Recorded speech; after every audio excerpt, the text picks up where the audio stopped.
ഇടുക്കി കൈലാസപ്പാറയിലെ ഭൂമി കയ്യേറ്റത്തിൽ റവന്യൂ വകുപ്പ് നടപടികൾ ആരംഭിച്ചു. നിർമ്മാണം നിർത്തിവെക്കാൻ സ്റ്റോപ്പ് മെമ്മോ നൽകി. ഭൂമി അളന്നു തിട്ടപ്പെടുത്തിയ ശേഷം റിപ്പോർട്ട് കളക്ടർക്ക് സമർപ്പിക്കും. നിർമ്മാണ പ്രവർത്തനം നടത്തിയ വ്യക്തികളോട് ഉടമസ്ഥാവകാശം തെളിയിക്കുന്ന രേഖകൾ ഹാജരാക്കാനും നിർദ്ദേശം നൽകി.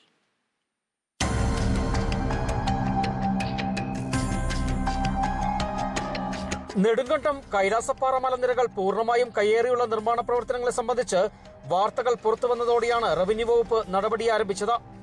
പാറപുറമ്പോക്കും പുൽമേടുകളും പൂർണ്ണമായും കയ്യേറിയാണ് സ്വകാര്യ വ്യക്തികൾ ഫെൻസിംഗ് വേലി സ്ഥാപിക്കുകയും വിവിധ നിർമ്മാണ പ്രവർത്തനങ്ങൾ നടത്തുകയും ചെയ്തത്.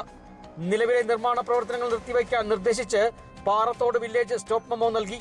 താലൂക്ക് സർവേയുടെ നേതൃത്വത്തിൽ ഭൂമി അളന്ന് തിട്ടപ്പെടുത്തും. തുടർന്ന് കളക്ടർക്ക് റിപ്പോർട്ട് സമർപ്പിക്കുകയും കയ്യേറ്റം ഒഴിപ്പിക്കുന്നതിനുള്ള നടപടികൾ സ്വീകരിക്കുകയും ചെയ്യും. ഈ കൈലാസപ്പാറയുടെ വിഷയത്തിൽ ജില്ലാ കളക്ടറുടെ ആവശ്യപ്പെട്ടനുസരിച്ച് അടിയന്തരമായിട്ട് റിപ്പോർട്ട് കൊടുത്തിട്ടുണ്ട്. ഈ കേസിൽ നമ്മൾ ഫർദർ കൺസ്ട്രക്ഷൻ സ്റ്റോപ്പ് ചെയ്യാൻ വേണ്ടി സ്റ്റോപ്പ് മെമ്മോയും കൊടുത്തു. ഒന്നാമത്തെ വിഷയം അതിനകത്ത് 2 ഭൂമിയും കൂടെ പട്ടയ ഭൂമിയും കൂടെ കംപ്ലൈൻ്റ് ആയിട്ട് കിടക്കുന്നുണ്ട്. സർവേയർ ഒരു റെക്ടിഫിക്കേഷന് വിധേയമായി അടുത്ത നടപടിയുണ്ട്. മേഖലയിൽ നിലവിലുള്ള പട്ടയഭൂമിയുടെ മറവിലാണ് കയ്യേറ്റം നടന്നിരിക്കുന്നത്. ഭൂമിയുടെ ഉടമസ്ഥത തെളിയിക്കുന്ന രേഖകൾ ഹാജരാക്കാനും നിർദ്ദേശം നൽകിയിട്ടുണ്ട്. അതേസമയം നിലവിലെ നിർമ്മാണ പ്രവർത്തനങ്ങൾക്ക് പഞ്ചായത്തും അനുമതി നൽകിയിട്ടില്ല. റവന്യൂ പുറമ്പോക്ക് ഭൂമിക്കൊപ്പം നെടുങ്കണ്ടത്ത് NCCക്ക് കണ്ടെത്തിയ ഭൂമിയിൽ ഉൾപ്പെടെ കയ്യേറ്റം നടന്നതായാണ് സൂചന.